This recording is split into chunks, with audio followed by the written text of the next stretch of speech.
house. I think we could be a bunch of people tonight. So hopefully this will all work out well, and I am look forward to welcoming you very shortly. All right, here we go. This is very fun. We have a lot of folks signed up, so it's quite fun to see everything. And there we are. Let's just check that. All right, so now I can see both of my chat boxes. It's a little trippy because there's a delay. We're going to cover that up so I don't see the delay on the other screen. A little too confusing for me. Okay. I'll give just another minute or so or less for folks to roll in. And I also keep an eye on how far along we get for number of participants here, because it could be quite a big number. I think we'll max out my Zoom of 100 people, and then hopefully folks will find their way over to the YouTube live stream. And while we're sitting here hanging out, I would love to hear in the chat where you are actually tuning in from. So I think we might have a number of folks from all over the place. I recognize some names, but also a lot of new folks as well.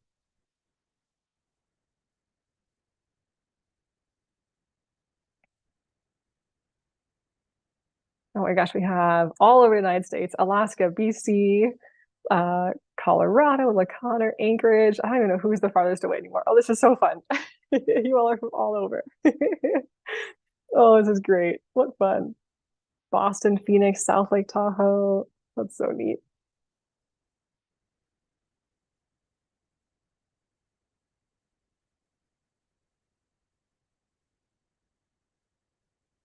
See, a couple of you are located not too far from me in Washington as well. Someone from Vancouver Island. That's so fun.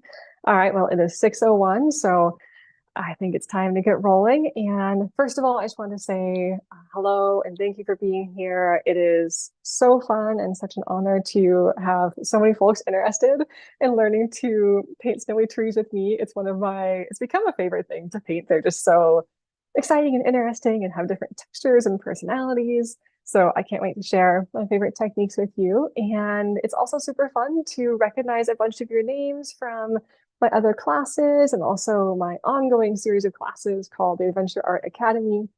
And also just to see so many new names and faces here. So if you're new to learning watercolor with me, thank you for being here. And thank you for sharing an hour of your Wednesday evening with me. And if you're new to me, I'm a professional painter. I specialize in watercolor, especially painting outside with watercolor.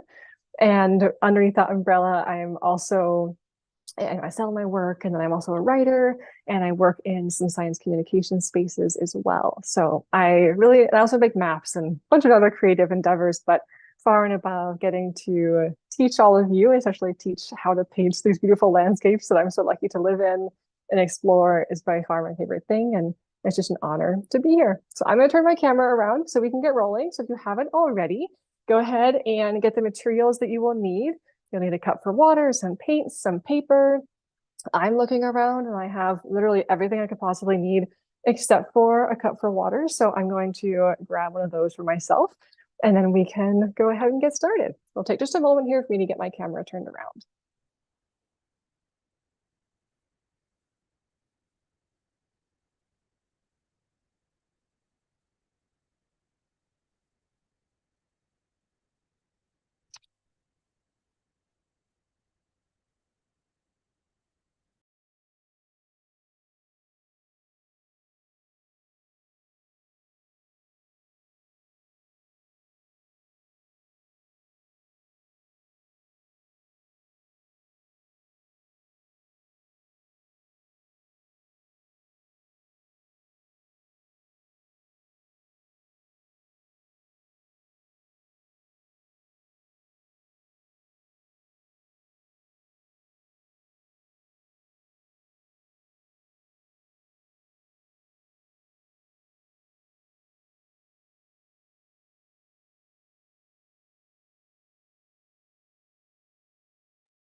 Alrighty, well, hopefully you all can see and hear what's going on. If I can just get a couple thumbs up or yays in the chat to let me know that you guys can hear and see okay, that would be awesome. I can make sure I'm doing everything correctly for you all. Awesome. Thank you so much to C and a couple others for that confirmation. And since there are so many of us, as you may have figured out, our Zoom is now full. And if you are tuning in via YouTube, via the live stream there, welcome to all of you as well. And if you are on there, and if you're also here on Zoom, please go ahead and put any questions you have throughout our session together into the chat. I have both of the chat box open, so this is a very fun and new, exciting challenge. But don't be afraid to ask questions if it's something directly relevant to what we're exploring on our pages, then I'll answer it in real time. And then if it's something that would make more sense to save to the end, then I'll just ask that you circle back at the end when we will most likely have some time for some open Q&A time at the end. But yeah, without further ado, let's get diving into some of our paintings. So as you can see on my paper, I have an assortment of snowy tree paintings between practicing and doing some explorations for a different class. So a couple different approaches we can take for our sky, but the trees are roughly going to be the same. And I'll just very briefly go over my materials. Again, if you don't have exactly what I have, please don't worry or stress about it. There's so many different options out there for watercolor materials, and there's really no right or wrong answer. I have something that I love and enjoy using, but I'm sure there's so many other alternatives and options out there. So for paper, I have a couple pieces of this just practice paper. It's the Canson XL watercolor pad. It's quite cheap and affordable. I'll be demoing some of our basic techniques on there. So if you have some cheaper paper that you wanted to practice with, that can be nice to have on hand. And for our actual little snowy trees, I'll be working on a piece of actual watercolor paper, which that definition to me just means that it's going to be 100% cotton paper, and it's going to be a paper that, because of that cotton content, it will hold moisture and take longer to dry. So it'll be a little bit more forgiving for some of our techniques. But if you don't have that, please don't worry about it. Just work with whatever you have. And for those of you who I know are wondering what exactly paper I'm using, I am doing the Arches 140-pound cold press. It's one of the more affordable papers because I buy it in a full sheet and end up cutting it down. For paints, I'll be using just a couple of the mini colors you see here. This is an art toolkit palette. It's my favorite little palette that I have. These are magnetic and it's made by a local Washington company. And I'll be sending out a link to you all at the end. I'll include some information about these palettes. And I'll also have a small discount code if you did want to buy something from them too, because I love them. I take them backpacking and they're super small and don't weigh that much for having, I think, 27 colors in there right now. These are all Daniel Smith paints squeezed from a tube into these little reusable pans in there. As far as a paintbrush, I have a number 10 round, and I have a bigger round just to make it easier for the skies. I can go into more detail about paintbrushes at the end if anybody has any questions about that. But for now, I just have one that can make a nice fine tip and then one that's a little bit bigger. I have an eraser, and then in case I want to take any notes, I also have a waterproof pen on hand as well. You don't need it for the workshop, but it can be fun to have a different eraser if I decide I want that. And a cup for water, which you can't see, and some lovely little paper towels, which have fallen off my desk, so I need to find those. There we go. They're hiding over here. And because I know people will ask, I do have it on hand. I always get asked every time, what do I use to carry all of this when I'm outside? All of my most basic painting equipment fits in this nice little baggie here. It's made by a super rad little company owned by a husband and wife called Ultralight Sacks. And this is a waterproof bag, and then I just use a little tin for water.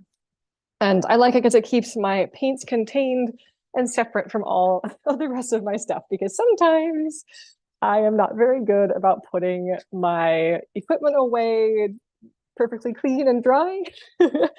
Sometimes a rainstorm moves in or the bugs get too bad and I am just getting out of that area and I'm very done painting and everything gets thrown into my little bag. So I think we have a pretty big range of different skill sets and experience with watercolor here tonight. So I thought it might be kind of fun just to play with some mark making to start. I often begin many of my workshops like this. So just get some paint on that paintbrush, swirl some paint around, doesn't matter which one you choose, and just start making some lines on the page. This is often a really fun way to get warmed up. It's one of my favorite activities, just to see what happens if I do curves or vary the amount of pressure that I use on that paintbrush. and see if I can get more fine little narrow lines across the page by using less pressure, then see what happens when I apply more hard pressure to that paintbrush and how that changes the quality of my brush strokes. Because when we're painting trees like this, we'll be using a combination of a couple different brush strokes to do things, some of which will be a little bit more detail-oriented work. And if you're somebody who finds that even though you have a fine tip paintbrush, you keep getting really big and bold lines across that page, perhaps then we might have too much actually water and pigment on the paintbrush. So if I'm only able to make these really big, bold lines, I might wipe that paintbrush off on a paper towel, get a little bit more paint on it, or I can even roll the base of that paintbrush across the paper towel like that. And that will take some of the moisture out of the brush. And very often, once I do that, I can make way more small and precise lines across that page. So I hope it's a helpful little note. It was something that, to be honest, it took me a little while to figure that out when I first started painting watercolor. Because it's a little bit counterintuitive just to be really aware of what's happening on that paintbrush. Okay, got some time to play there. And these marks that we just made right here are, to me, only part of the magic of what this medium can do. Watercolor, in some ways, I think is just so special because it has the ability to make these really defined and distinct hard edges. And it can also make just the most gorgeous, delicate little soft feathered edges as well. Let's go ahead and try making a nice feathered edge together. So I'm going to start by making a little rectangle of pigment right here. I chose a nice dark blue. So there's my little rectangle of pigment. I'm going to rinse off the paintbrush and I'll get my cup of water a little bit more in view for you here. There we go. Rinse the paintbrush off. I'm not worrying about being perfectly clean. Doesn't need to be. I want to squeegee off some of the extra water and then overlap the tip of that paintbrush on the bottom of that edge about a quarter inch or so. Go a couple times side to side and just pull that pigment down the page.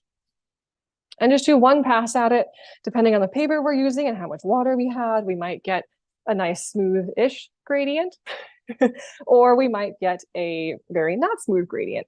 Honestly, it doesn't matter. All we're doing is just practicing turning a hard, defined, very distinct edge into one that's less harsh on our paper. So now we have this gorgeous feathered edge right here. So that's a soft edge.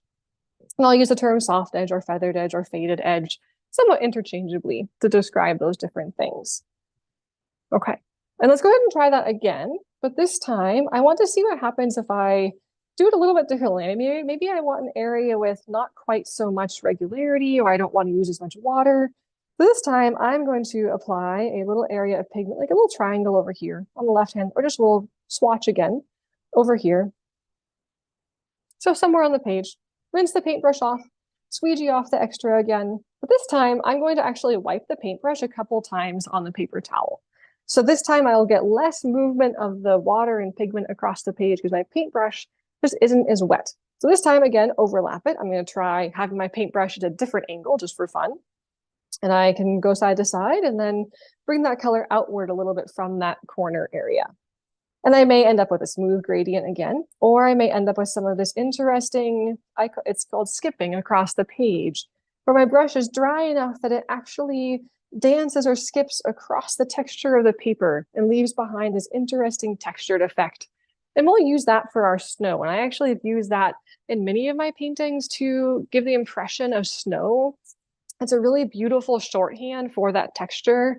I think we can see a little bit of that right in the bottom of this painting. Right down here, I had a little bit of that skipping to give some of that texture. So it's something I use a lot because if you've never painted with me before, and now you'll know if you've been here a while and you've already seen this, I'm a really big fan of shortcuts. And I don't like having to paint something in 10 layers if I could instead be doing it in one, really. So we'll be using that for our snow, basically in the corner of these little things here. Okay, that's our snow. For our sky, we'll just be putting the paint down and I'll walk through that. So I don't want to break that down too much here. But the last thing I wanted to talk a little bit about was just the shapes and looking for shapes in trees. And again, if you have any questions, don't be shy about putting those questions into the chat. That's why I have it open and running. It won't bother me or be a disturbance in any way. So please don't be shy about that. So to begin with this section, I want you just to take a moment. And if you did my free little workshop on trees last year, you've heard this little section before. But just bring to mind, one of your early memories of what you were told a tree looked like. And think about what shape it had. Were there any accessories on that tree? Just overall, what was the impression that you were given in the images of that tree? And often, especially when I'm working with audiences who are based in Western education in the United States, the image that we are given of a tree, almost identical across everyone, is this, especially for evergreen trees. It's going to be a lovely little triangular shaped tree like this. And sometimes it has the separated triangles. Sometimes they're going to be, maybe a couple more detailed lines in there, but really there's not much difference. It'll have a cute little trunk on the bottom. And then if you went to Catholic school, it has a little star on top, right? Or a little angel sometimes, right? Depending on how old the textbooks were. So this is the image in our head that we have. And the first thing we'll notice about this tree is that if I had drawn it like a little more accurately, it is very, very symmetrical. And that means that now as adults, when we start trying to draw trees, especially if we're working from a photo or from memory, our brain wants to default to this. It wants to make a perfectly symmetrical tree with little triangles. And unfortunately, they just don't usually look like that in nature. So with that in mind, I always just have to keep, and even no matter how long I keep painting trees, to be honest, I always have to remind myself to try to embrace the asymmetry of my trees. Yes, that is an intentionally bad pun. So that's something we'll hopefully try to keep in mind while we're working on this. And the other thing I want you to keep in mind, if you're new to watercolor or have been working with it for a while, is that every time we go to the page, we're not going to poop out a masterpiece. It's just not going to happen. My studio space is littered with paintings that start out in a way that I think might work, and then things go sideways, and then sometimes I do one and things kind of work, and then parts of it go sideways, and then this one worked a little bit better, so I tried it again. And, it doesn't really matter what the end result is. To me, especially, I just want to be having fun and exploring and enjoying this medium, because that's when the most magical, fun things happen and when I learn the most. So I just wanted to take a moment to try to foster that spirit of exploration and encourage folks to let go of the, if we have expectations of a certain result, it may or may not happen. And that's okay. Okay, so we have now talked about that. So then, what does that actually mean when we try to ignore the perfectly symmetrical and turn it into a beautiful tree on our page with watercolor? And I'm going to just demo this little section, actually using a really wonderful tool that you may or may not have seen before. It's called a brush pen. So it's an ink pen that has a little cartridge up there, but it has a little paintbrush tip. So you can really get a lot of wonderful practice using this. It's one of the ways that I taught myself to draw snowy trees and other trees. And it really helped me then translate those skills into watercolor. And I'll show a couple more examples of how I use this pen later. But without any further ado, for this tool here, the hard thing about snowy trees is that they are basically defined by the white of the snow is the white of the paper. And then the only dark areas we have are beautiful little branches. So when I'm drawing in those branches and even drawing in my trees, I really want to encourage myself to be looking for those bigger patterns and those bigger shapes. Because in some ways, one helpful way that I like to think about this is my trunk of my tree right here. I often think about my little snow areas as pillows. And if we look at a pillow straight down, our pillow is shaped like this. So there's our pillow. But the problem is we're working in 3 dimensions. Yay us. So then sometimes maybe we look at a pillow at a weird angle, and then we get a shape that looks a little bit more like this. So I like to think about my snowy chunks as little pillows. And sometimes I can see this more, like maybe it leans toward me and I can see more. Maybe it stretches off onto the right side and I see the end of that pillow. And all these pillowy shapes build together to make the snowy shapes on top of our tree. And it's important to note that one of the things that often messes us up when we're thinking about branches, but especially snowy shapes, is that oftentimes our brains want to say pillow, pillow, pillow, and put them on all just the sides of our tree. And then we end up with like a bumper car tree or something out of a cartoon. So we have to be reminding ourselves that very often these snowy pillows are going to cross over the midline of our tree. They're going to cover up some of those beautiful branches and the even parts of the trunk. So we end up with these shapes that radiate out from the summit of the or the top of the tree. And even if it's in most cases, even if it's a tree that has a whole bunch of gnarly shapes, in general, it will still roughly follow some kind of triangular shape. So little pillows is one way that I like to think about my shapes for this piece. The other thing I think about is what kind of marks am I making on the page? And I can go back to a paintbrush here. And if I want to be making the little marks for the little branches that are visible underneath those snowy pillows, which we'll basically we'll paint around our shapes, and I'll show you that in a moment. But if I want to put in those little teeny tiny shapes right there, what I'm trying to do is use little taps and dashes and sometimes even a little angled swoosh. Just nice, organic, simple shapes. So if you haven't already, go ahead and try making some of those nice organic shapes across your page. It doesn't take much, just make a couple little simple marks here and there. Maybe even see what happens if you link together a couple little dashes and swoops into a shape that has some angular bits and some more smooth parts of it. Because if we have a little pillow of snow up here on top of a branch, where that pillow then intersects the bottom part of that branch, it'll be smoothish, right, on the bottom, which makes sense. We have a little angle here and there. But underneath that, using those taps and dashes, those visible branches and needles will be a lot more angular and even fuzzed next to that more pillowy shape. So go ahead and try that if you have not already.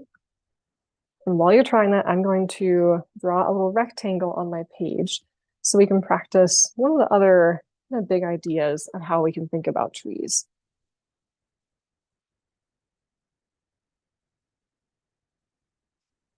And normally I would trace my palette. I have a couple different sized palettes, but I will freehand one today so you all get to see my very entertaining, not at all symmetrical, freehanded little rectangle there. Are there any questions about what I have talked about so far? And again, if you are on YouTube or here on Zoom, please just feel free to drop those into the chat. I am watching both of them.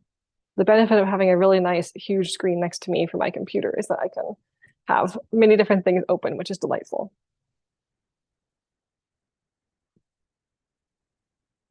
Okay. So I'm gonna take my pencil, and inside this little rectangle, whatever shape this is, not quite a square, I want to give myself a chance to practice this idea of, okay, how do I define the overall shape of this tree? And we do that by painting around the snow and the overall shape. So what if you've worked in other mediums of paints, this might be a little bit of a foreign concept, because in watercolor, the most vibrant and pure and beautiful white thing on our page, white pigment, is not a white pigment. It's just the white of the paper itself. So if we want to maintain that luminous white, we actually don't layer it on with any kind of pigment. We just end up using we use the white of the paper. I saw a great question that I will address in just a moment. So I'm going to sketch myself a very simple little snowy tree-ish shape. And when I'm sketching it, I'm going to try to break myself out of that beautiful triangle-shaped tree and give this tree some asymmetrical patterning. So if this was a trunk right here in the middle, it has some lovely little rolls that go off to this side, and it has a little roll that goes in the bottom there. Then here's the bottom of the overall tree. It's still a wee bit symmetrical, but that's okay.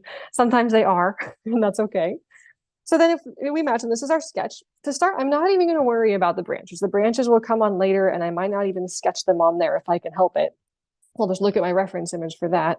And I can include, the reference image is actually what was shown behind these paintings in the various emails. But in the follow-up email, I can include a reference image if that's helpful. I didn't bring it today because it gets too complicated to share screens with this big of a group. But either way, this is roughly one of the trees. So instead of saying, okay, instead of painting individual white shapes on that tree, I'm just going to paint around that whole entire tree. And while we're here playing with our materials and experimenting, I want to show you one of my absolute favorite unusual color mixes for making really fun luminous grays inside of a painting. And it's probably colors not many folks would expect. One of them is this absolutely crazy, insanely vibrant, beautiful like I call it party blue. Its actual name is phthalo blue green shade, but this color likes to take over mixtures. It's such a overly saturated color, but we'll use phthalo blue. The other color we'll use is going to be a beautiful rose pink color. Nope, that's the wrong one. Actually, I grabbed the violet would also work, but I want the rose over here. My rose had so much other blue on it from last time that it looked like the wrong color. So there's roughly our rosy color. As you can tell by looking at my palette, I am not super concerned about having all my paints be perfectly clean. The only time I worry about that is if I really need a pure version of my yellow or a pink, in which case I can just wipe off the dirty part and get to that clean pigment down below. And then the third color in this little party, there's a couple different options. One of them would be this beautiful, super vibrant green called phthalo green blue shade. The other one that I almost prefer is a color that probably not many of you have, but it's really lovely. This is called perylene green or perylene green. I forget how to pronounce it. The spelling is P-E-R-Y-L-E-N-E. I don't use it for a ton of my paintings, but when I do use it in situations like this, by combining these three colors together, it makes these really, really fun, different gray colors. And you can see the combination of those three, when it's mixed and thinned out, really ends up being just this very fascinating gray. It has a little bit of hint of green, a hint of pink. The blue, as long as I don't use too much of it, gets, absorbed into that mixture. And that's what I'll be using for this painting. And if I were to do that same color mixture, just using that other green, that might be a little bit more common for folks. That phthalo green blue shade, that also works. It just doesn't get that. The other pigment has a little bit of a texture to it. And the phthalo green is just a little bit more bold. So I have to use a little bit more pink in that mixture. And I got too much blue in there. So as you can see, no matter how well I know my pigments, that blue always wants to take over and dominate the party. And also I will just note, this is a little bit of a side note here, but if you end up with a color that is still feeling just too overly vibrant, and no matter how much we tinker with it, we can't seem to get it to go into a gray, then sometimes the solution there is just to actually add the tiniest little bit, a couple swipes of a yellow into that mixture. And here that took it to green, but with the addition of just a little bit more pink in there, then that will help swing this more into a gray space. So sometimes if it won't go to a gray, then yellow will help turn it in that direction. So now you can see it's much more similar to that color. And if I had used my other darker yellow, that shift to a gray would have happened even faster. And the pink that I'm using is called quinacridone rose. These are all Daniel Smith paints with the exception of the white that we will not be using today. But yeah, quinacridone rose is that color. And then somebody had a really wonderful question that they were noting that they were already feeling that they were making repetitive shapes when drawing little pillows. So in order to avoid repetition, oftentimes I will sketch a tree that I want to be painting a couple times before I actually start painting it. And that's where that little ink pen is such a wonderful tool. This is just a sketchbook that I work in. So when I was prepping for some of these trees in this workshop and a different one, I just sketched a couple using, this one has a fine tip pen plus the brush pen, and was just doing a little bit of practice in there just to see, okay, how do I create these shapes and still leave enough, do I want more of the background showing through? Do I want some trunk showing through? Do I want an overall pretty symmetrical triangle shape? But maybe if I have everything be a little bit longer off to the left, maybe that gives it enough of an asymmetrical shape. So I love these kind of sketches, and I'll talk about this more at the end if folks are curious about it. But by doing ink sketches, and I love doing these without doing a pencil sketch beforehand, and I set a time limit for myself. But these have been a really transformative art practice for me because they really help me just become more confident at drawing. And also with the brush pen, it helped me as a painter. So I do some that are more complex, some that are more simple. I try to do them every day. It doesn't always happen. Some of them turn out, some of them don't turn out. Some are from the desert. And they're just a really, really powerful tool. And I'm going to be doing a workshop on these in the beginning of the new year. Because I felt like when I did 100 days of this actually a year ago, and it really made a huge difference for my ability to draw things. But that's a bit of a side note.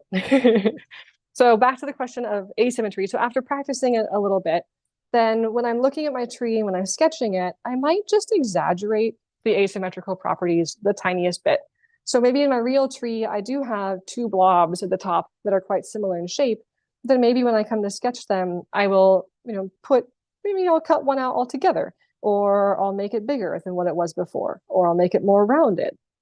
And when I'm sketching these tree shapes, I often will sketch them more rounded for the snow pillows because a lot of that roundness eventually gets lost a little bit when I come back in with my more angled, the tip of the paintbrush makes it hard to go around the rounded shapes. So I tend to exaggerate that a tiny bit. But yeah, I also will build it and I'll sketch from the right side to the left side. So I'll almost think of a tree like a zigzag. So I'll go from one side to the other, and I'll sometimes even, squint at that tree a little bit. And by squinting at that tree, that can help me pick out the overall big shapes and help me see that, okay, inside of this tree, we have this shape right here. I'll zoom in a tiny bit so you guys can see better. And then I have this shape over here. That's like, it's a rectangle-ish shape. And then we have this thing here. That's these two are roughly the same. They stick out about the same. And then we come over here and maybe we have a whole bunch of big poof balls down here at the bottom, and that one goes across the base. Then we have a really big poof ball at the bottom over there. And these all are going to make like a trapezoid triangle shape. So in my head, I'll be looking for the shapes that I see inside of that tree. And that's the roadmap that I make myself. So that way I can maintain in my head that, okay, this right-hand side is everything is closer to the trunk. On the left-hand side, everything shoots out to the left in a couple different triangles. So oftentimes I'm making this little roadmap in my mind before I even commit to the page. And to be honest, learning to see these shapes and patterns is not easy. It just takes time. And that's where doing the sketches is super helpful, and just practicing and giving ourselves time to break down and learn about all those different shapes.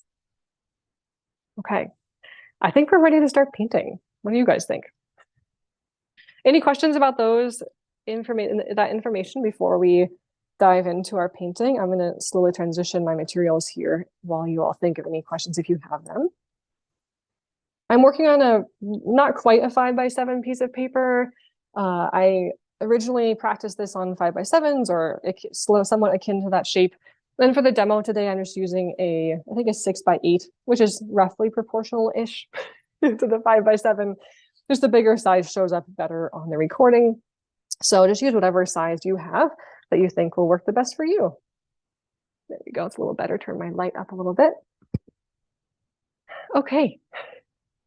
I don't see any questions, so I'm going to keep rolling here.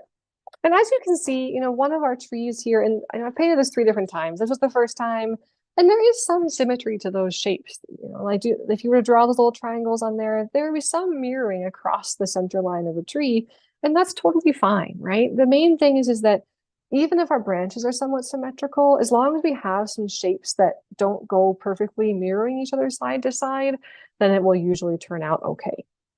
So that was first attempt. This was second attempt. I got a little bit better at the asymmetrical shapes. And then the third attempt, I had fun with this one, especially really embracing a little bit of difference from side to side. So it will be fun to see how attempt number 4 turns out today. And I'm just going to use my prior paintings as my reference image. I'm not going to get too hung up on the details of it. I'm just going to dive right in and see what happens. So for this sketch, I'll walk you through it step by step. This is something that I do in my Adventure Art Academy classes as well. Because when I first started teaching watercolor and trying to figure out how I wanted to teach, I realized that so often the sketch is left out of the lesson. And for me, that was the hardest part when I was first starting. So I always try to make sure that this is included for everyone, because for some folks, it can be the most mystifying, stupefying part of the whole process. So for this scene, I roughly want to have the bottom quarter-ish to third-ish to be snow, and then we'll have the upper 2/3 to 3/4 will be our sky. And I'm going to begin by going up about 1/4 of the way on the left. I could go a little higher if I wanted. And a little trick for making measurements to figure out really quickly if I'm 1/4 or 1/2. I'll just use my fingers to demarcate where I think I wanted it to go. And then I can mark my way up the page and see, oh, that wasn't quite 1/4. Now I can say, okay, that was about 1/4 of the way. So I do that super often. I use my pencil or my hands just as these really amazing tools that allow me to be able to really quickly show what's happening on that page and show those proportions. So I have this initial line that it starts on the left, curves a little bit up, and then pretty quickly swoops down about like that. And it goes about off the bottom of the page, somewhere not quite in that corner. This may have poofed up a little bit too much, so I can erase it a tiny bit. And then that is about my shape. again, I'm just practicing and playing here. I'm not being too stressed about how things are exactly placed in the way I did before. It doesn't really matter. And then here is the other little puff of snow that underlies my trees. And this will just be a nice curve that goes off to the right. And it can end up just a little bit higher maybe than the stuff on the left. Doesn't really matter, again. But I'm also going to make another little line that will cut across somewhere in there to remind me roughly where the base of this tree will come across. And I can curve that here if I want, or lots of different options there. Okay, I'll give you a chance to get caught up there. And someone also asked if I'm using the smooth side or the rough side of the paper. My paper, both sides are rough. And so if you're using a non-cotton paper, then definitely use the more textured paper side. That will usually be the one that gives you the best performance. Some cotton papers like this Arches, I find that I can pretty much use each side roughly interchangeably. It doesn't make a huge difference if I have one side or the other. There's just a slightly more organic texture on one side, a very slightly gridded texture on the other. I think I'm on the slightly gridded side.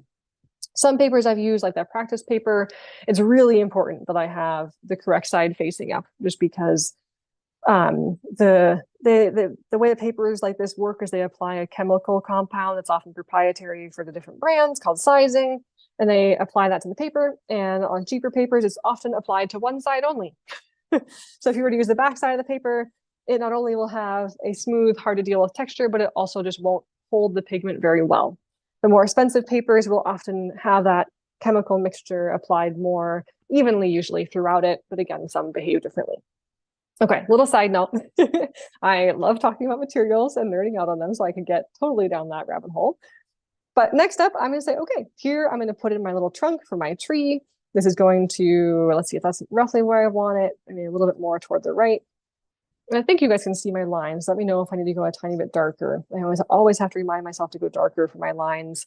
I would not make lines this dark if I wasn't teaching. I usually make them just dark enough to see. But there's my trunk for my first tree. My second tree will go somewhere right over here-ish, I think. I'm not going to put that one in super dark yet in case I decide I need to move it over at all based on the shape of our first tree and how it materializes on the page. I'm just trying to decide, am I far enough away from the edge? Like, do I have enough space for all the branches over here? Maybe not quite enough, so I might move it over a tiny bit. If your tree is right there, you can leave it there, of course. I just want another 1/4 inch or so of clearance there to work with the side of the page. Okay, and now I'm just going to come over here and start drawing in my little pillowy shapes. And if I had the reference image, of course, I'd be referencing that, but my paintings make a pretty good surrogate reference image here. So let's look at maybe this little one. So this tree over here on the right-hand side, I'm going to run through this just somewhat, not too quickly, but definitely possibly faster than some folks might need. Then I'll pause at the end of this section for you to catch up. So if you get a little bit behind, please don't get stressed out. But this is like one of the challenges of the course when we're all learning and practicing live together, right? Is that we can't pause. That's one reason why I love teaching with a pre-recorded class like the ones I record outside, because that way folks can rewind me and pause when I get too far ahead of them. So there's my two little puffball shapes up there. This little branch over here has a little puffy-ish shape on it. Then right below it is going to be another puffball. And some of my little puffballs will go straight. Not very few of them actually go straight outside to side. So I want to be avoiding my triangle snowballs, right? Very few of them do that. More often these shapes are roughly trending down or kind of across like that. So I'm looking for those oblong, fluffy shapes that stretch across. At that one, I'm going to bring across the whole shape. Then over here, so we had two shapes over there on the left and two over here up top. So now let's just put one puffball over there. And they can be roughly the same height. That's totally fine. Let's make that one just one over there. Maybe a little small friend right below that one just for fun. And coming off of this middle, I think I want a nice, really droopy little, little puffball right in through there, little pillow. Then down here, I'm going to have a second big pillow of snow that stretches all the way across the middle of that tree. So I have one up here that stretches partially across and one that goes all the way across. And then now is in some ways kind of the fun part, is I get to start building out the base of the tree, which I usually will worry a lot less about because I just don't need as much detail down here to be successful. The tree gets broader overall. So I can have one more smallish shape there on the right in the near the middle. I even have one big branch that goes off into the nether world over there on the left. Why not? As you can notice, I'm mostly just drawing the puffy shapes here. I'm drawing the snowballs. I'm not trying to draw any branches. The branches will all get put on later. There's another puff shape, and then that brings us down to the ground. So that left-hand side of the tree is pretty much done. And I may connect these two shapes together. We'll see. I want another little big shape that stretches out like that. And then we'll have, in order to offset this tree is feeling a little bit heavy up here. So I want to make sure that I'm putting a complementary heavy big puffy shape right down here by the bottom. I'm going to put two big round shapes at the bottom there to anchor that overall tree shape. And now I get to look at my tree and say, okay, I'm going to also erase the middle line there, so that'll help me get a better feel for the overall balance of this shape. And just try to see, like, is anything feeling off to me? And right now, actually, these two shapes are feeling a little bit big, so they're dominating the upper portion of the tree a little bit too much. So I'm going to redraw those two to make them a little bit smaller and droopier. And that does help. That helped, I think, and achieve what I needed it to, which was just to make that a little bit less top heavy. And this shape right here also needs to be a little bit bigger too. And keeping in mind, reminding myself that I don't have any branches put in there yet. So things can feel a little bit top heavy or off. And maybe this one should be a little bit longer and extend out a little bit more. That one got a little bit angular too, so I might round it off a little bit more. There we go. So, because we'll be filling in some and covering up some of the sky and some of the snow when we put in our other shapes. But roughly, there's tree number 1. Okay. And then I'll start in on tree number 2. And tree number 2 is actually a lot easier.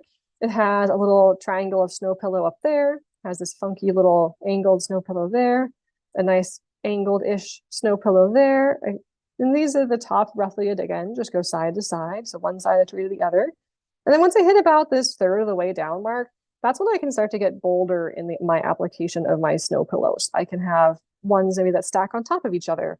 And that one went all the way across. I'm going to skip that whole zone and say, okay, I want a big little bunch, big snow puff right there. I'm going to put that, make it even more big and fluffy, put one right down below it.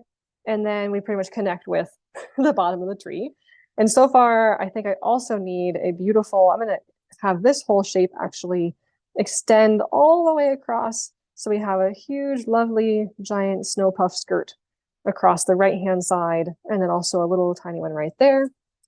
And both of these trees in my reference image, and it wasn't as strong in this image, but sometimes we'll see this phenomena where one side of the tree is more loaded than the other, especially by the base, because if wind is carrying snow near the ground, it'll wrap around the tree and get stuck on one side of the tree more than the other. And that's always kind of fun to see. So there's roughly my 2 tree shapes. Are they perfect? No. Do they need to be perfect? Also no.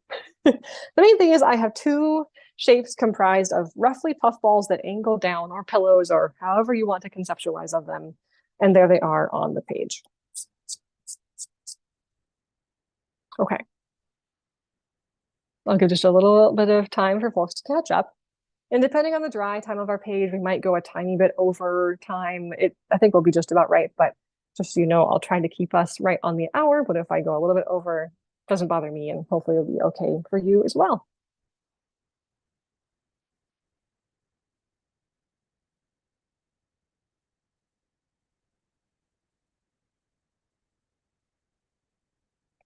All right.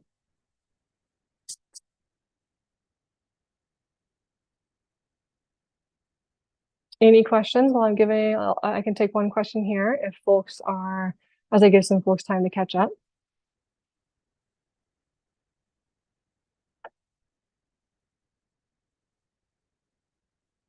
And so I had a couple emails come in from folks, so I'm just going to double check really quick and make sure it wasn't anything I need to be keeping my mind on.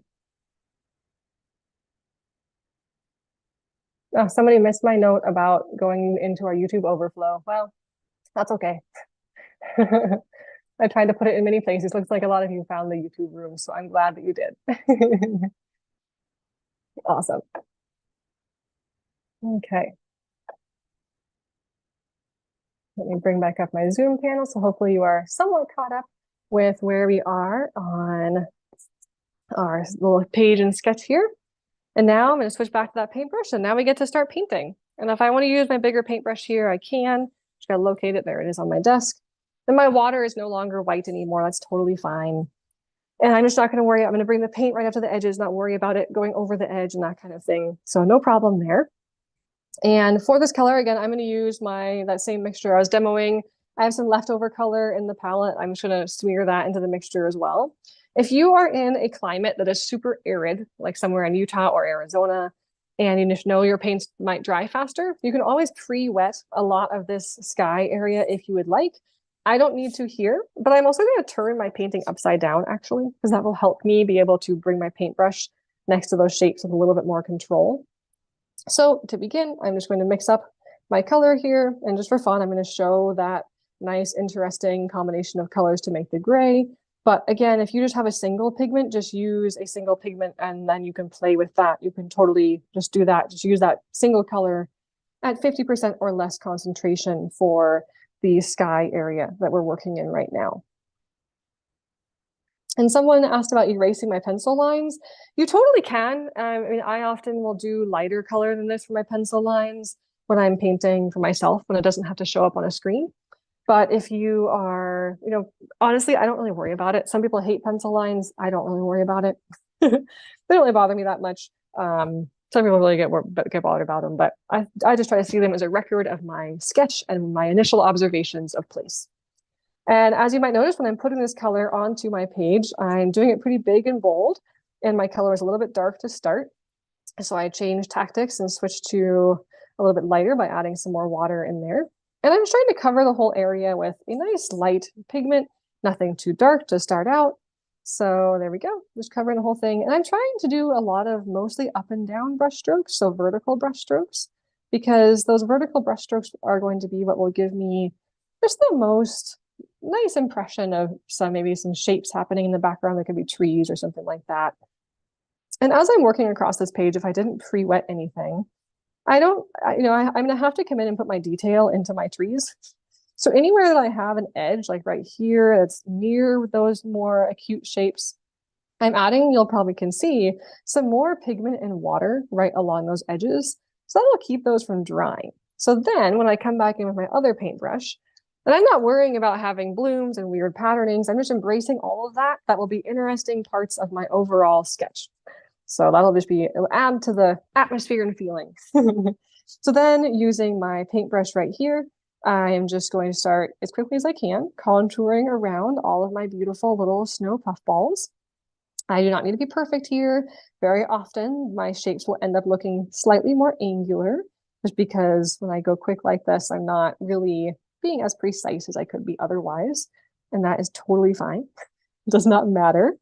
The main thing is just just to get our sky or our trees or our background, whatever you want to call it, get that painted all around all of our little shapes here. And by going at a somewhat more speedy pace, I'm going to encourage my page and my paints to do some of the interesting textural work for me in that background by, as it starts to dry, the different areas of wet and a little bit drier across that page will all make some interesting patterns and textures. And as I go down the page, I might go a little darker if I want, or just stay the same. There's no right or wrong answer here. And if I do end up with like a really dark, bold stripe somewhere, then I might blend it in with a few more little darker, boldish stripes that go up, maybe giving the impression of trees, especially as I come toward the left-hand side of my little friend right here. This little buddy is almost painted in. And if you are going a lot slower than me, don't worry, you will have a beautiful chunk of time here to catch up as my paper dries. So you do not need to be working at the same pace. And I want to add a little bit more visual interest to the left, just with some upward swooping brush strokes. And I had to bring that pigment right up to the line of my base, so where the snow fields go next to the trees. And there's my background. Nothing too fancy, nothing too crazy either.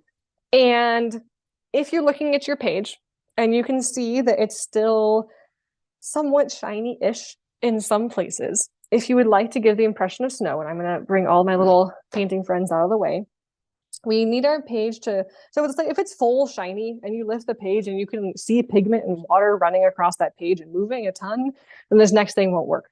But if it's starting to dry a little bit in a few places, I'm going to rinse that paintbrush. I'm going to wipe off the vast majority of the pigment on there, or of the water on there, so it doesn't have much left.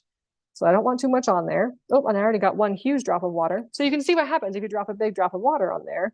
It will make a beautiful watercolor bloom. I don't exactly want one that gigantic right there, so I can just I can smear that shape upward with the addition of a little bit more paint. But back to where we were, clean water. Maybe tap the paintbrush to get some extra water off so it doesn't get everywhere. And then I'm going to bend the bristles back, lift my paintbrush up 9 to 12 inches above the paper here, and then flick a little bit of that moisture down, getting more as if I notice that I need more. And that flicked moisture onto the page, if your page was starting to dry but hadn't dried fully yet, will push the pigment around and be pulled around on the page, and it will ideally give you the impression of little bits of abstract-ish snowflakes falling across your scene. And you get to choose, you are the architect of this snowstorm. You get to choose how much snow is happening, how big the little things are. If you have more water on there, it will make bigger dots. If you have less water, it will make more finely textured dots. And hopefully if I zoom in while this dries now, you can see that happening across the whole scene. Okay. It's a little tiny bug floating around. All right, now while it's drying, and we're going to put this next section in pretty readily, but while mine's drying a wee bit, questions from folks, concerns, issues with your paper, go ahead and ask them now.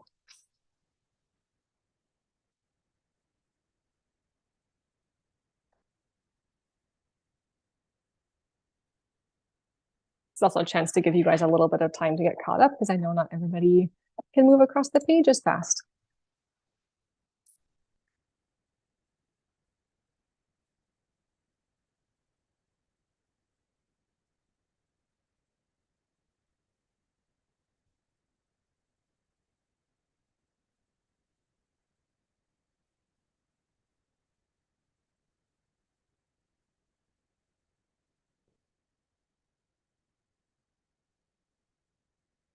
All right, how is that going for folks?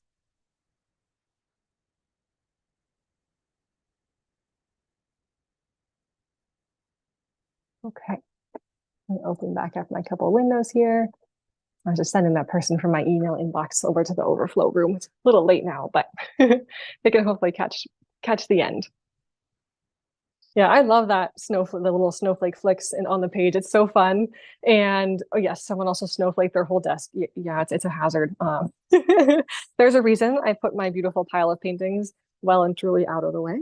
And you'll notice too, what's interesting is that by flicking the extra water on, this is a really good illustration of one of the more, I think, challenging things about watercolor is just really getting a feel for how the wetness of the page impacts what we can and can't do. So you can see that right here, remember that drop of water I inadvertently had there, and I had to try to blend it upward a little bit, and it got rid of that drop of water beautifully. But that area is still so wet that when I flicked the water on, those little drops of water ended up in the overall wet zone, and they just disappeared. In contrast, in these other areas around the upper part of the painting, those areas were just dry enough. They were kind of a matte, shiny appearance on the page instead of a full wet shiny, that those little drops land in that zone, and then that water is pulled through capillary action away from the site of impact. So that is one of the really cool things about watercolors, that we get to play with this capillary action is what makes these wonderful effects, and I love them. And I'm going to get even more subtle patterning happening around this zone as a result of that differential drying.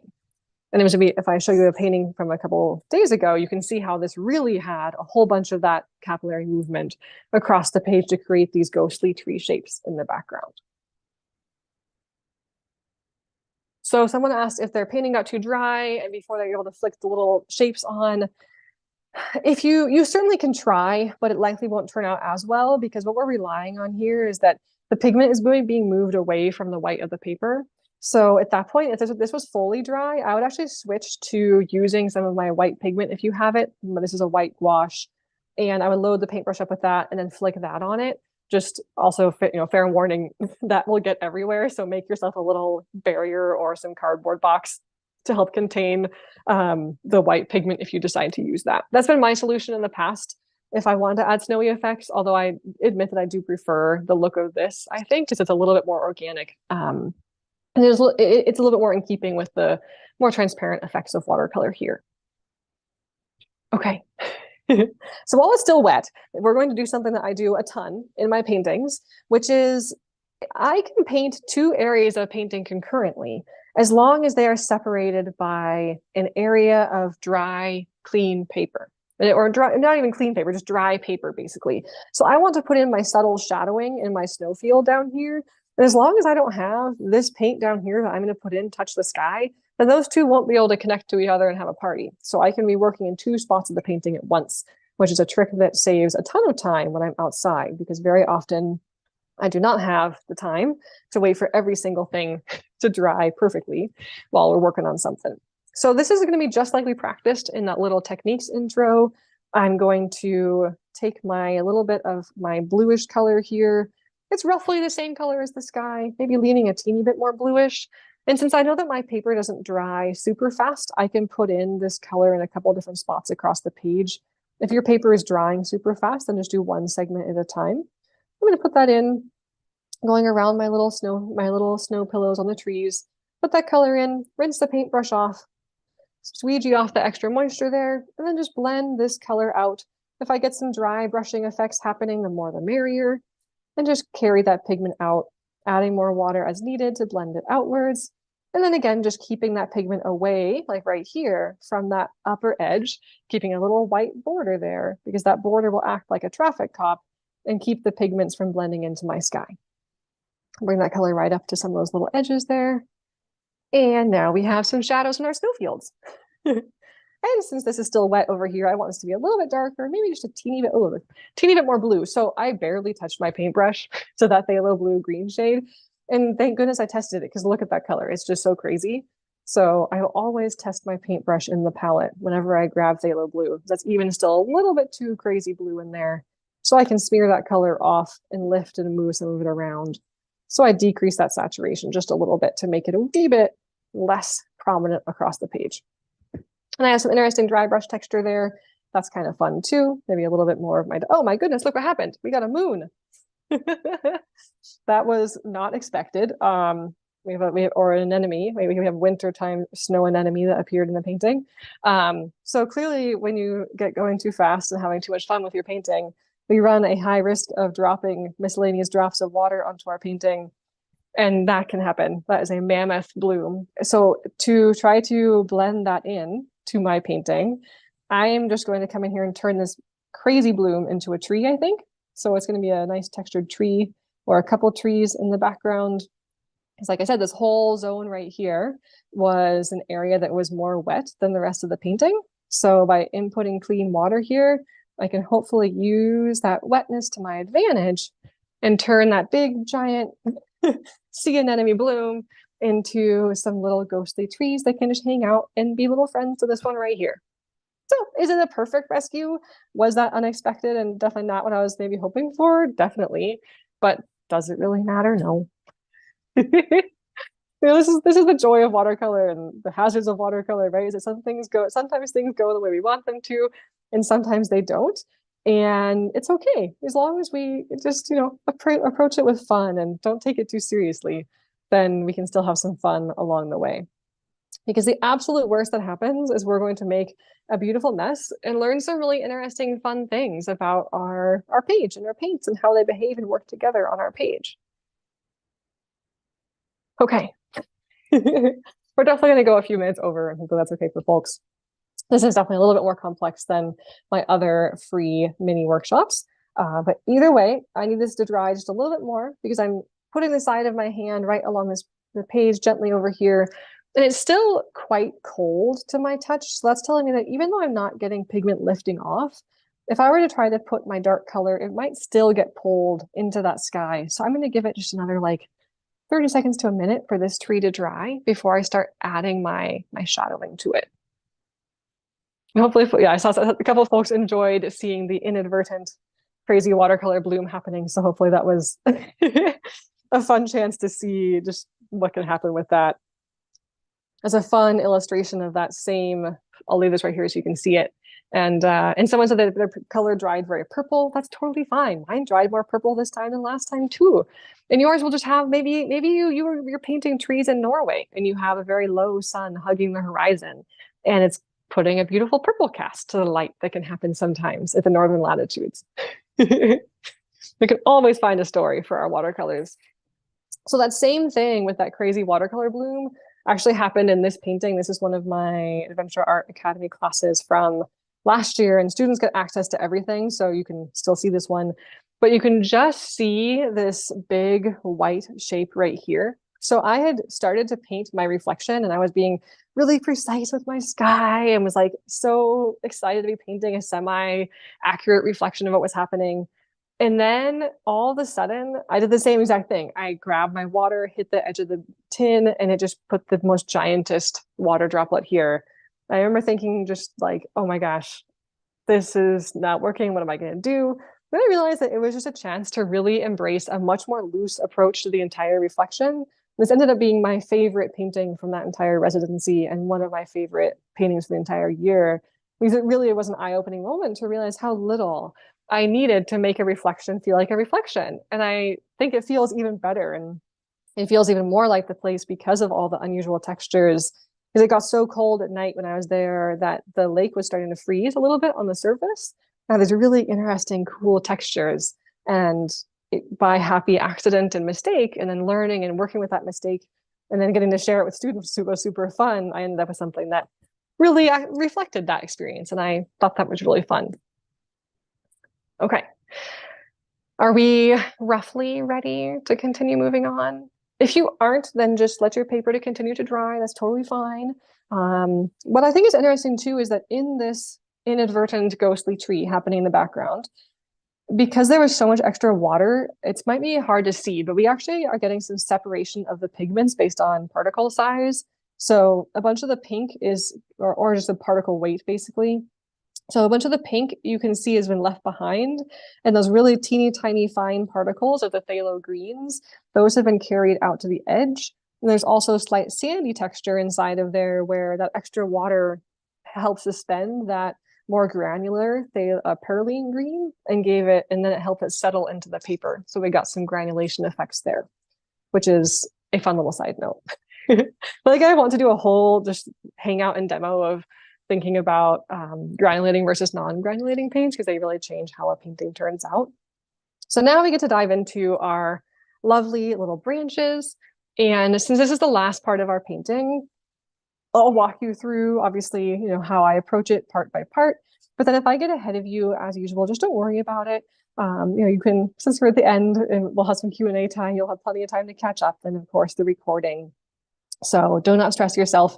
I've been painting trees for a very long time now. And into this mixture, I'm using it for my dark, beautiful foliage-ish stuff. I'm going to put a little bit more of that green, a little bit of the pink. But the base color was a new color. That's Indian Throne Blue. And that's one of my favorite dark blues. So now my color ends up being somewhere here. It's just ever so slightly shifted with the pink and that little bit of green in there. So it's not pure Indian Throne Blue anymore. And I'm going to do a combination of some brush strokes that will be more dark in pigment and then some that will be light. So we'll start with our dark ones, and then we'll shift and go into the more light ones after that. And again, don't worry about catching up and staying on pace with me. And if you are brand new, I might recommend actually just watching this section for one of the trees and then painting it on your own right after that. I've been told that is a fun and easy solution for folks if the speed is intimidating. So for this upper one, and I again want to make sure I don't have too much paint on that paintbrush. I want to be able to make nice, small, accurate little brush strokes. So my paintbrush is loaded, but not overloaded. I'm going to start somewhere. Let's just start right here. That feels less consequential than the top part of the painting. So here is this, I'm going to make a little branchy shape here. And I'm just, in some ways, contouring right along the bottom of that shape. And some I'll contour right along the bottom. Some I'll just put a little triangle shape right next to it. I can zoom in a tiny bit more if that's helpful. And then some, like over here, I'll put just a couple little taps and dashes right along the bottom, go up into the snow a little bit. Maybe it even extends beyond that. Maybe I want a little branch that sticks down over here or sticks out from that shape.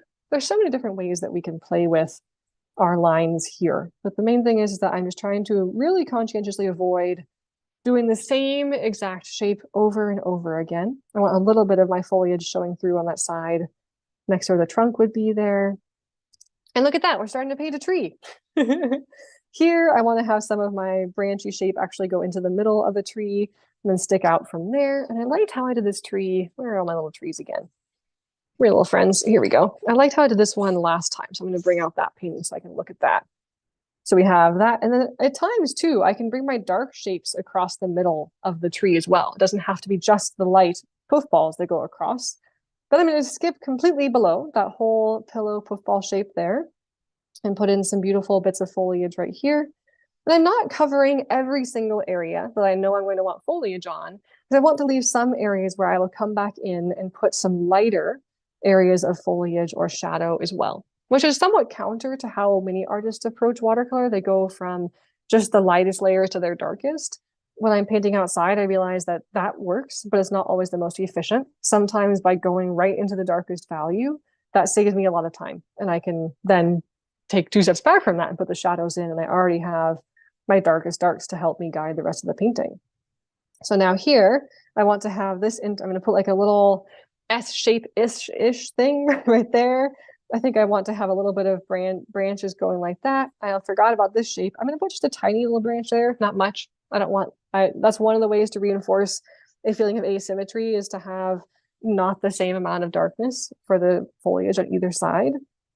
And then when I get down here, I'm going to have this whole little area right in here filled in pretty dark. That might go up a little bit to meet that shape. And then this is going to also wind down toward this shape. And then let's see. Now as I get toward the bottom, I stop being as concerned about being perfectly precise with my shapes and just start going around some of my pillows a little bit, putting in some nice bits of foliage, and just maybe even squinting and looking at the overall shape that I'm making, just to see if I like the feeling that it has. Does it have the right amount of dark areas and light areas? And this dark will go right up to that curved snow line there. Then it will terminate there. I'm looking at that and saying, okay, I'm pretty happy with that so far. Like, these might be a little bit all lined up right here. So maybe I'll bring this shape up a little bit. Maybe I'll connect that over to this branch right there. So now we've reintroduced some more asymmetrical feeling there. And maybe I'll also add a little bit of dark right there. And oftentimes to me, the painting won't feel very, like the tree won't feel very good yet, right? It feels kind of pasted on. That's where rinsing that paintbrush, tapping off some of the extra moisture, and then getting just a little bit of my pigment, maybe so I'm about, 50 to 70% of that concentration. You can see the color I'm using right here now next to the page, that little bit lighter color now. I'm not going to worry about that drying. I'm not going to get scared off by that.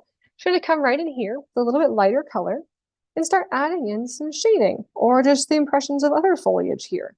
And if it connects with the other darker color and those two blend together and bleed in the pigments a little bit, that's okay. That doesn't matter.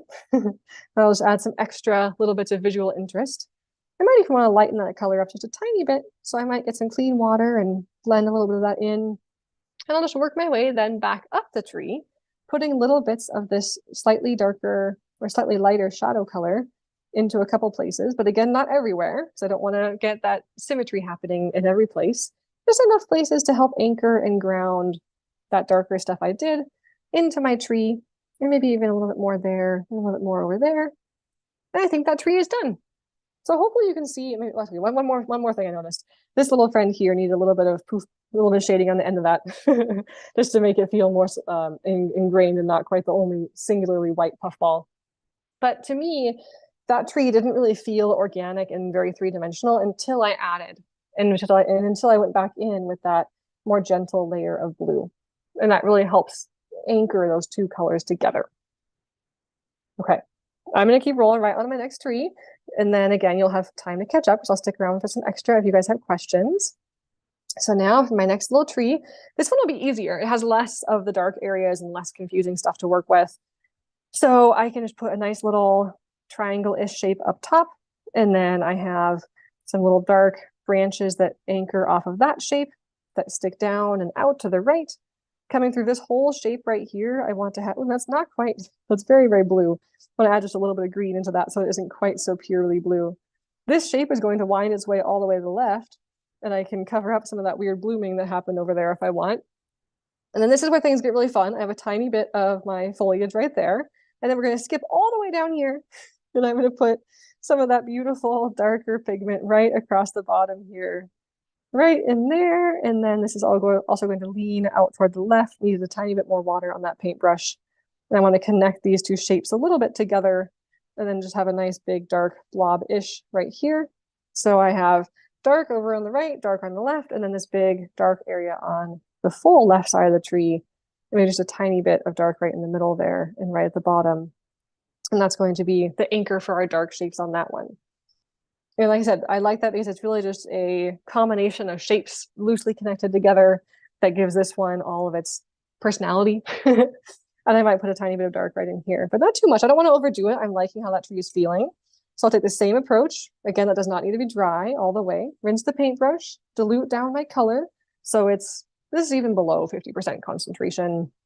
And then I can put in some of that little bit of shading into that tree that will just help anchor those other lines I had made into this shape overall, and also anchoring the tree into that snowfield so I can curve the bottom of that tree in accordance with the snowfield right below it.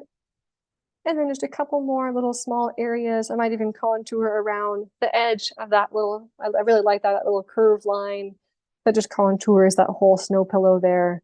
A little bit underneath that one. I don't really like that. I'm going to lift out that little spot that I just made if it'll lift out. And then just a tiny bit more of my gentle blue right in the middle, right up here, right there. And I'm going to call, oh, that looks like two mirrored dots. So I got to blend that in now. But there we go. I think I'm going to call that good. I don't want to overdo that tree. I really like the way it has this asymmetrical feel to it. It has a big pillow of snow. It feels kind of like it's leaning. Maybe it's really weighed down by what's happening to it. So I'm going to leave that one as it is. And back to the person who asked about our, pencil lines. In this painting, I actually have come to kind of like them because in a spot like right here, where this pillow of snow is just white paper on white snow behind it, though that shape is defined and distinguished by the pencil line still. So it ends up working in a way that maybe it wouldn't have worked if I didn't have the pencil line still there. If I didn't have the pencil line, I could always shade there and highlight that with the blue of the page if I wanted to, with that nice light blue again. But I also just kind of like the way it looks and feels right now with that little bit. I think I liked it better before I put that line there. But also you can see right here, put a little bit more of the blue down right behind that shape, and then it will emphasize that pillow as being different from the white behind it. So there is there's our snowy trees. I hope you guys enjoyed that. The floor is now open for questions directly correlated to our snowy trees here, or other questions if you have them. Please feel free to ask them. We have such a big group, I'm actually going to keep your microphones off just for ease of group coordination. So let's keep using the chat. And then also because this is going to be recorded and then the recording is going to be sent out to so many people, I'm also going to keep try to keep that way your names aren't shown to that big of a group. But if you enjoyed that, I would love to keep painting with you. So if you'd like to continue to learn to paint different scenes with me, I hope you might check out some other classes. I have another actually live class coming up very soon, and I can find the painting. It's coming up next Thursday, so a little over a week from today. It'll be this Alpenglow scene that combines some of my just favorite colors and techniques, and even a little tiny bit of a black ink pen in there. So this will be a little over 2 hours lesson on a little over a week from today. And I'll include a link for this for all of you in the follow-up email. And then if you wanted to do more landscapes with me, which I hope you might, I've been mentioning a couple times the Adventure Art Academy, and that's my ongoing series of classes, all filmed outside and on site. This is one from the summer out near Mount Baker. That's Glacier Peak in the background. Then we have the Crater Lake one, and students get access to all of the classes that I published previously, so not just the current month. So there's over 30 of them now. We had a mossy waterfall. This was the November lesson, and I'm so excited about that one. It was actually filmed on one of the most beautiful day hikes I've ever done out in the North Cascades below the Sahalee Glacier. This one hasn't been published yet, but it'll be coming out in a number of months. It's a little bit more simple one with Mount Adams from the Goat Rocks. We have glaciers coming up next year. And then this is an Alaska scene, which I'm so excited to share because reflections are really hard, but with a lot of practice, I found some ways to simplify them. And it's a ton of fun.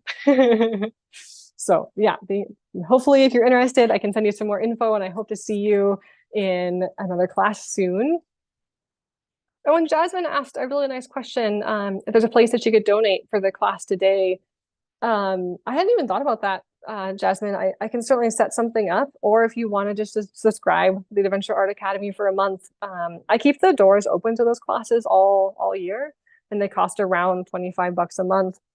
So you can sign up and then cancel or stay for however many months you want and try out some classes and see if it fits for you. Otherwise, you could always buy some prints, and I can include the link for that as well. So, because I wouldn't want, I want you to have something fun if you'd like it.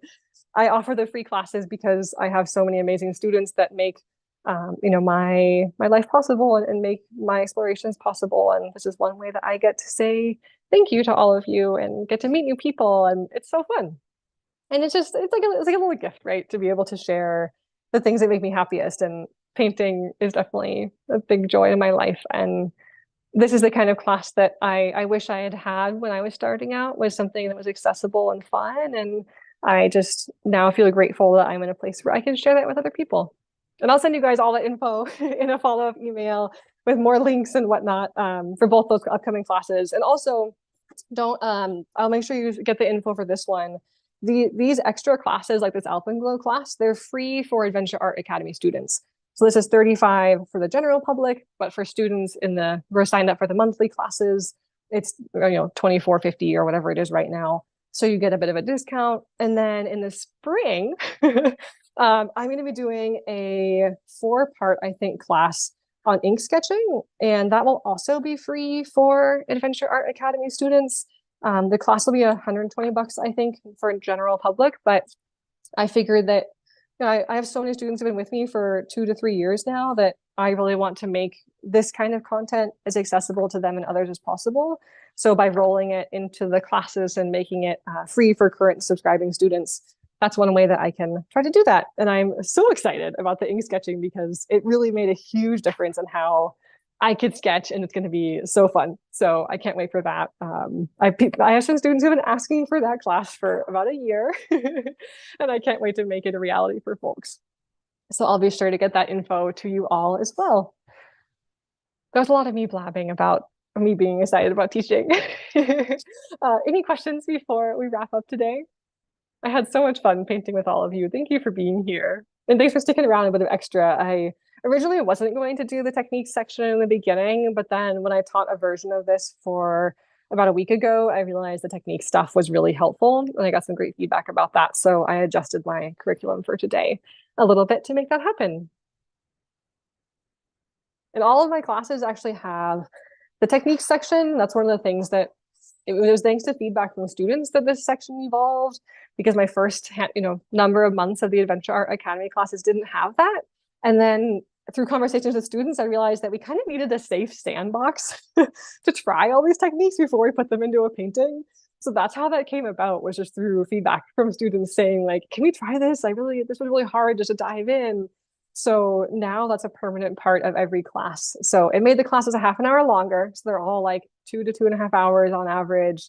But it was really fun just to get to learn from my students and have them inform the growth and shifting and evolution of how I teach. Because other than this and a little section on composition and color mixing, the rest of those adventure art classes are entirely filmed on site during a hiking trip. So you all get to be sitting inside, not freezing your butts off beside a glacier or not shivering beside that glacier. This one, embarrassingly, I got so cold at one point that I shivered so badly the camera kept wobbling, and I was hoping no one would notice, but of course people did. And my voice changed because it got too cold too. So, and there's bugs, of course, which you all don't have to deal with. I don't know if I have any really buggy ones. This one was buggy, but not the worst. It's bad when in the frame you can see them starting to crawl across my page or land on my hands, or the funniest is when they land on the microphone and you can just hear all the wonderful little terrifying mosquito sounds.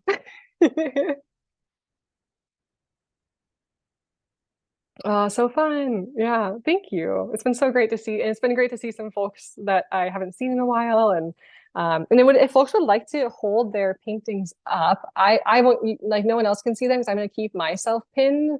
Again, just to protect everyone's identities and privacy on here because we have, I think, 600 people. Actually, we're going to get this recording. But if anybody wanted to hold your painting up and just share what you worked on, I'd love to see them. Oh my gosh, this is so fun. This is amazing. Look at all those happy snowy trees. Yay. Oh man, that's awesome.